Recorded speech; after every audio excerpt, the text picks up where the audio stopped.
Hosted by you/Joey Spaghetti. I, 25M, met my, now ex, fiancé in my first year of college.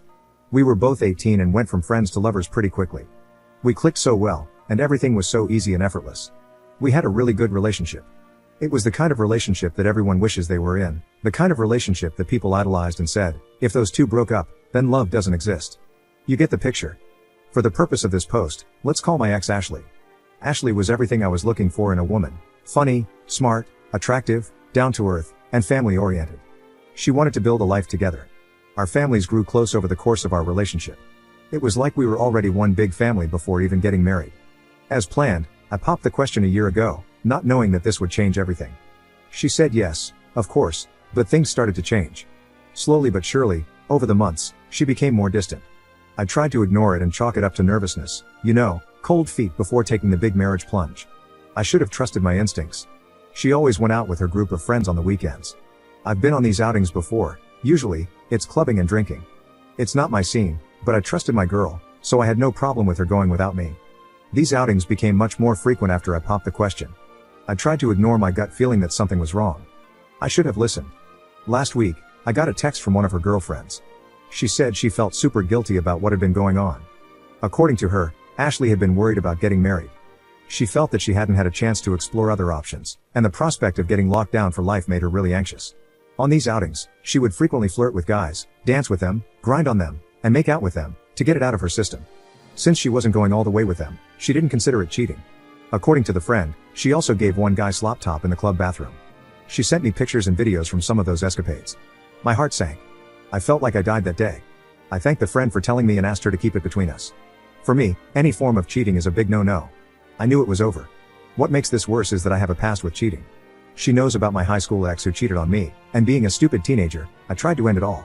This just makes the whole situation cut even deeper. She knew how much hurt she could cause and still went ahead with it. I wanted to crawl into bed and cry for a month. I wanted to be weak. I felt weak.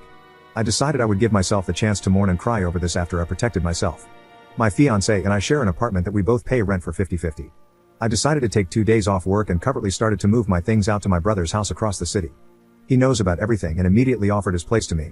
The first day, I moved non-essential items out. When Ashley got back from work, she made a comment about it, but I brushed it off by saying I sold some stuff and took some more things to a storage unit to tidy and clear space in our apartment. She didn't question it. I was furious inside about everything I had found out, but kept cool to avoid suspicion. She noticed I was a bit withdrawn, but I told her I was just tired and stressed from work. The second day, while she was at work, my brother and his wife came over to help me pack everything else, and I was fully moved out by 3 p.m. that day. Since then, I have avoided every single form of communication sent by my ex. I have completely cut her off. I refuse to talk to her or her family. I don't even want to confront her about what happened. She came home that day and saw everything was gone. She texted all my friends and family, who in turn texted me, but I only responded to my parents, who are fully behind me and my decision. Her family and friends are blowing up my phone and saying that I'm a jerk for leaving without a word. They've even been blasting me on social media. I don't really care. She knows what she did. To me, she is dead. She doesn't exist. Because of all this backlash, my brother and his wife are now also questioning if it was right of me to completely ignore everyone.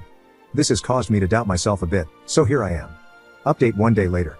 After an overwhelming amount of people screamed at me in the comments to speak out, I decided to break my silence.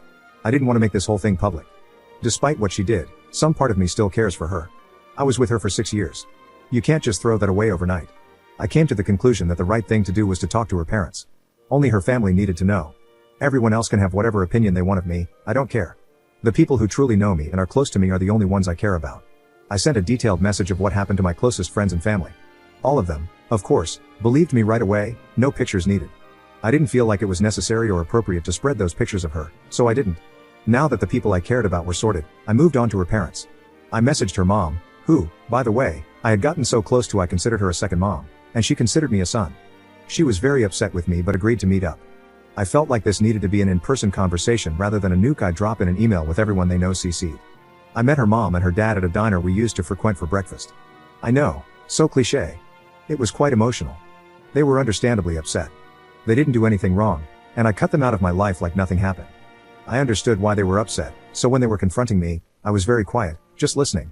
Letting them get it all out. I admit I was tearing up with them. That is, until they accused me of some things. It's been a whole week since all of this went down.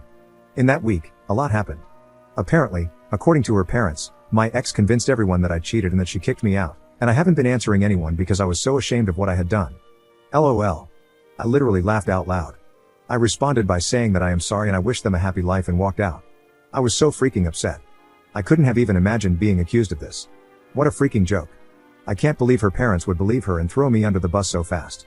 I walked out because I'm pretty sure I would have said some things I'd regret to her parents. I didn't want to do this, but she left me no choice. I activated the nuclear option. I went home, made an email titled "For Your Reading Pleasure," and attached every picture her friend sent me, including screenshots of the chat with her friend where she expressed how guilty she felt about the cheating. I also attached the videos of her grinding and making out with other guys. I included a long explanation detailing everything that has happened since D-Day. I ended the email by saying that I do not wish to be contacted and that I expect my ring back at some point. I attached her parents, any friend I could think of, and a coworker that I just so happened to know as well. Screw it. So that's where I'm at now. I may be the jerk for sending that email, but she really tested my friggin' limits when I found out what she was telling people. I have zero regrets. Currently crashing at my brother's place on the pull-out couch. He's helping me get through this, as much as one can, I guess. Who knows what kind of fallout that email will create. Either way, I'm gonna sit back and relax. Second update 2 months later. I wanted to take a quick moment to thank everyone who reached out to me and offered kind words of support and advice. The reason it took me 2 months to come back here and write an update is that so much has happened in such a short span of time that even I'm having trouble processing it. The fallout after I sent that nuke of an email was catastrophically hilarious. My phone was blowing up with my ex's friends and family asking me tons of questions.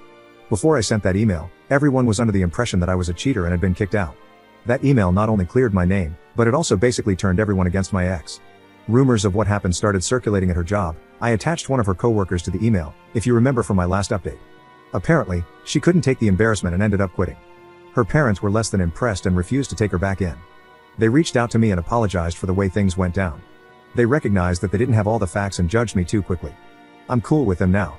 They told me that my ex was struggling to make payments for her half of the rent. When I covertly moved out, I contacted our landlord and explained the situation.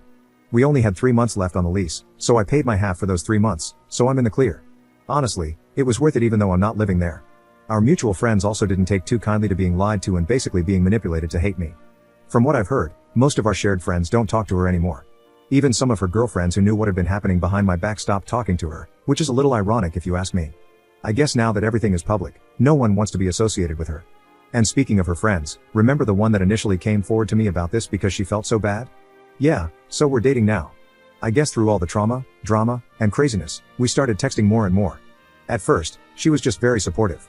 She comforted me and helped me come to terms with what happened. But slowly and surely, we became closer and started to talk about our lives, our interests, our dreams. We realized we had a lot in common. We are also both single and young. We kind of just fell into it naturally. She's honestly so great, very kind and loving. I am aware that some people may think this is just a rebound, but I'm really enjoying my time with her, and things are going great. I feel great.